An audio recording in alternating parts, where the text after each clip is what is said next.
Kakinada rural మండలం వలసపాకల గ్రామంలో రోడ్లు ఆక్రమణకి గురవుతున్నాయని స్థానికులు ఆరోపిస్తున్నారు. నాగార్జున బ్యాంక్ కాలనీలో పరిస్థితి దారుణంగా ఉంది.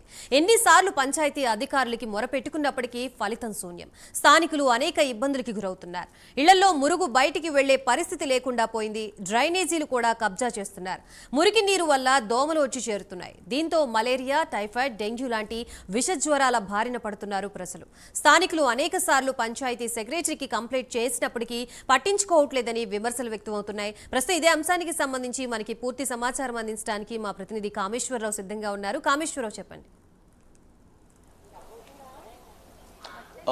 Thank you Gayatri. చూసుకుంటే కాకినాడ రూరల్ వలసపాకల గ్రామంలో చూసుకుంటే మొత్తం రోడ్లన్నీ కూడా ఆక్రమణకు గురవుతున్నాయని చెప్పొచ్చు. దీనికి సంబంధించి మొత్తం కూడా కాకినాడ రూరల్ పరిసర ప్రాంతాలు ఏతుందో వాకలపూడి, వలసపాకల మొత్తం కూడా ఇప్పటికే రోడ్లన్నీ కూడా ఆక్రమణకు గురని చెప్పొచ్చు. ప్రస్తుతం మనం కాకినాడ రూరల్లో నాగార్జున బ్యాంక్ కాలనీలో అయితే ఉన్నాం. చూస్తున్నాం మనం మొత్తం ఇది 40 ఫీట్ రోడ్డు మొత్తం కూడా ఒక పక్క అంటే ఎవరైతే ఉన్నారో హౌస్ ఓనర్స్ వాళ్ళ పరిధి దాటి బయటకు వచ్చి షెడ్లు వేసిన పరిస్థితి అయితే ఇక్కడ మనకు స్పష్టంగా కనపడతా ఉంది.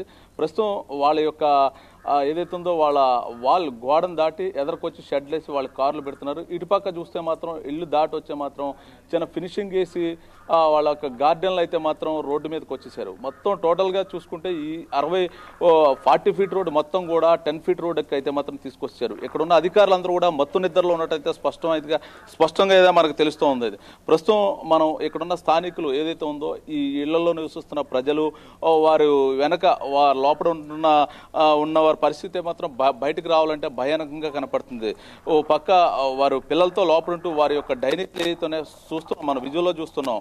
ఆ పక్క చిన్న బాలుడి దగ్గర డైనేజీ కూడా స్పష్టంగా మనకు కనపడుతుంది. డైనేజీల్లో లోపల వాటర్ బయటకు వెళ్ళే పరిస్థితి లేకుండా మొత్తం కూడా కబ్జాకు గురైంది అని చెప్పొచ్చు. దీనికి ఒక పక్క ఏ ఒక్క అధికారి కూడా వచ్చి ఈ రోడ్లు పరిశీలించి ఇందు గురించి వీళ్ళు ఆక్రమిస్తున్నారు అని ప్రశ్నించే పరిస్థితి అయితే ఇక్కడ కనపడతలేదు. అసలు అధికారులు ఈ డ్యూటీ చేస్తున్నారా లేదా నిద్రపోతున్నారా అనే పరిస్థితి అయితే మాత్రం ఇంకా తెలియాల్సి ఉంది. ప్రస్తుతం మనం చూస్తున్నాం ఇక్కడ మన విజువల్లోని అక్కడ ఏదైతే ఉందో ఈ వెనక వైపు ఉన్న ఇళ్లలో వస్తున్న డ్రైనేజ్ మొత్తం కూడా ఇదే మార్గం గుండా బయటికి పోవాల్సి ఉంది. ఇక్కడ మనం చూస్తున్నాం ఇక్కడ ఫినిషింగ్ వేసి ఇంటి ఓనర్ ఎవరైతే ఉన్నారో ఫినిషింగ్ వేసి బయట మొత్తం కూడా క్లోజ్ చేసిన పరిస్థితి ఉంది. అంటే ఆ డ్రైనేజ్ లోపల ఉన్న డ్రైనేజ్ మురికి వాటర్ లోపల ఉండిపోవడం వల్ల వారికి ప్రస్తుతం సీజనల్ వ్యాధులు నడుస్తున్నాయి. ఈ దోమల వల్ల అనేక జబ్బులు అయితే బారిన పడే పరిస్థితి అయితే ఉంది. ప్రస్తుతం డెంగ్యూ, మలేరియా, టైఫాయిడ్ వంటి విష జ్వరాలు అయితే ప్రబలుతున్నది. అంతా కూడా ఇదే ఏరియా నుంచి అధిక కేసులు అయితే నమోదవుతున్నాయని చెప్పొచ్చు. ప్రస్తుతం మనం చూస్తున్నాం ఈ ఫినిషింగ్ అసలు ఎందుకు వేశారు అంటే పక్క ఇంటి వారు వేశారు, మేము వేసాం అంటున్నారు. వీళ్ళంతా ఎందు గురించి అంటే ప్రభుత్వాలను పట్టించుకోకుండా స్వతహాగా వారి యొక్క ఏదో సొంత పరిపాలన చేసే విధంగా అయితే మాత్రం ఇక్కడ పరిస్థితి కనపడతా ఉంది. ప్రస్తుతం మనం చూస్తున్నాం ఈ రోడ్డు మొత్తం కూడా అంటే 60% రోడ్డును కూడా ఆక్రమించారు. ఇప్పటికే పంచాయతీ వారిని అడిగితే సమాధానం అయితే మాత్రం తేటతెల్లం అవుతుంది. అంటే మేము గతంలో కంప్లైంట్లు వచ్చాయి, అధికారులు అందరూ ట్రాన్స్ఫర్ల మీద వెళ్ళిపోయారు, మేము ఇప్పుడే ఛార్జ్ తీసుకున్నాం, ఛార్జ్ అనంతరం కూడా మేము యాక్షన్ తీసుకుంటాం అనే మాట తప్పించి వేరే ఒకటి కనపడలేదు. మనకు స్థానికంగా అయితే మాత్రం స్థానికులు ఉన్నారు, వారితో మాట్లాడించే పరిస్థితి చేద్దాం. అమ్మా చెప్పండి, ఇప్పుడు మీరు ఇదే ఇంట్లో ఉంటున్నారమ్మా? ఇదే ఇంట్లో ఉంటూ మీరు రోడ్లు అంటే 60 అడుగుల రోడ్డు 15 అడుగుల రోడ్డుకు వచ్చింది అంటే 65-70% రోడ్లు మొత్తం మూసాయి. మీరు ఏ ఒక్క అధికారికైనా కంప్లైంట్ చేసిన దాఖలాలు ఉన్నాయా? మేము చెప్పామండి, కానీ ఎవరో రావట్లేదండి. వస్తాము చూస్తాము అంటున్నారు కానీ ఎవరో ఏం చేయట్లేదు మాకు ఇక్కడ. ఇప్పుడు చూడండి, చిన్నపిల్లలు ఆడుకుంటున్నారు. ఈ ముళ్ళు కంపిది చూడండి. ఇది ఏమవుతుందంటే ఇలా వెళ్తున్నాం అనుకోండి, చీరలు పుచ్చుకుపోవడాలు, పిల్లలకి తగలడాలు, ఏమన్నా అంటే ఎంత మొత్తం వాళ్ళదేనంటండి.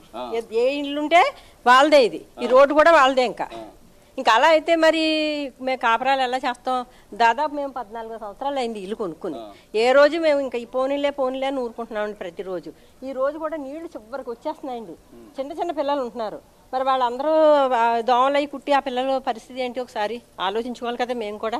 అంటే మీరు పంచాయతీ కార్యదర్శి ఎవరైతే ఉన్నారో వారికి కంప్లైంట్ చేసినప్పటికీ పట్టించుకోలేదు, రాలేదండి పరిస్థితి. నాయకులను ఎవరన్నా సంప్రదించి నాయకులకైనా వాళ్ళు వస్తారు వెళ్తారో చేస్తామంటారు, ఎవ్వరు ఏమీ చేయరు కదండి. ఎవరు ఏం చేయరండి, అంతే వస్తారు అంతే వాళ్ళు వచ్చి. మేము చేస్తామంటే తర్వాత అంటారు ఎవరో చేయరు. మేము ఇప్పుడు వరకు ఏం పట్టించుకోలేదండి ఇవన్నీ.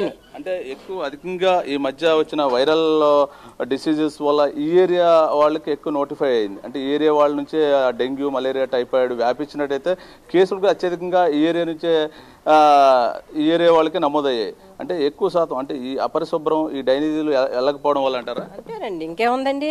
చూడండి, చూసారు కదా మీరు, అసలు వాటరే వెళ్ళట్లేదు ఇక్కడ నుంచి. అంటే అధికారులు మీ నుంచి ఏ విధంగా మీరు కంప్లైంట్ ఇచ్చినప్పటికీ అధికారులు అయినా చూద్దాం, పట్టించుకుందాం అంటున్నారా, లేకపోతే చేద్దాం లేమా అని చెప్తున్నారా? అంటే వారి యొక్క సమాధానం ఏ విధంగా ఉంది? అధికారులు వస్తామమ్మా చూస్తామంటున్నారండి, ఎవరు ఏం రావట్లేదండి. వాళ్ళు తీసి వాళ్ళు కూడా ఎలా తీస్తారు చెప్పండి మీరు? ఇక్కడ కట్టేసుకున్నారు, ఇప్పుడు తీసి ఎక్కడ పోతారు వాళ్ళు? ఏమన్నా తీయాలన్నా కూడాను ఎన్నేళ్ల నుంచి సమస్య ఇక్కడ? మేము వచ్చిన దగ్గర నుంచి ఇదే సమస్య అండి. 14 సంవత్సరాలు అయిందండి. 14 సంవత్సరాల నుంచి ఇదే పరిస్థితి ఇక్కడ నెలకొంది. అంటే 14 ఏళ్ల నుంచి కూడా ఈ సమస్య ఇలాగే ఉంది, అయినప్పటికీ కూడా ఎవరో పట్టించుకోవట్లేదు. మేము కూడా ఫోన్లో ఇంక ఊరుకున్నాం చాలా. ఇంక పొద్దున చూస్తే అంటే తెల్లారిలాగా చివరికి వచ్చేయండి వాటర్, వెనక్కి వచ్చేస్తున్నాయి. చెప్పండి, మీరు కూడా అంటే ఇప్పుడు మీరు అధికారులు సంప్రదించిన అధికారులు పంచాయతీ వాళ్ళు ఏం పట్టించుకుంటలేవు అసలు. వాటర్ వెళ్ళకపోతే నన్ను అంకులు తీసారండి, పక్క అంకుల్ తీసేస్తానమ్మా అన్నారు. ఇవన్నీ వేసేస్తే మరి వాటర్ ఎలా వెళ్తుందండి? ఎలకలేమో చేసేసి నేను తీస్తాను అంటున్నారు. అంకుల్ ఏం తీయట్లా, ఏం పట్టించుకోవట్లా. ఈ వీధే కదండి, ప్రతి ఒక్క వీధి కాకినాడలో ఇలాగే ఉంది, ములిగిపోయి ఉంటుంది. వాన వచ్చినప్పుడు బాగా అప్పుడు బాగా తెలుస్తుంది. ఇది ఇక్కడ ఉన్న పరిస్థితి మొత్తం చూసుకుంటే కనుక ఓవరాల్ గా ఏదైతే పంచాయతీ కాకినాడ రూరల్లో ఇక్కడ పరిస్థితి చాలా దయనీయంగా ఉందని చెప్పొచ్చు. అంటే ఎవరైతే ఉందో అక్రమార్కులకు అడ్డాగా మారిందని చెప్పొచ్చు. ప్రస్తుతం ఈ రోడ్లన్నీ కూడా అక్రమాలకు గురయ్యాయి. ప్రస్తుతం మనం విన్నాం, చూసాం కూడా కళ్ళారా. ప్రస్తుతం పరిస్థితి చాలా దీనంగా ఉంది. అంటే 14 సంవత్సరాలుగా ఒక మహిళ అనేక ఇబ్బందులు పడి అనేక కంప్లైంట్లు పంచాయతీ అధికారులకు చేసినప్పటికీ కూడా, వినవించినప్పటికీ కూడా వాళ్ళు పట్టించుకున్న పరిస్థితి లేదంట. Right, thank you.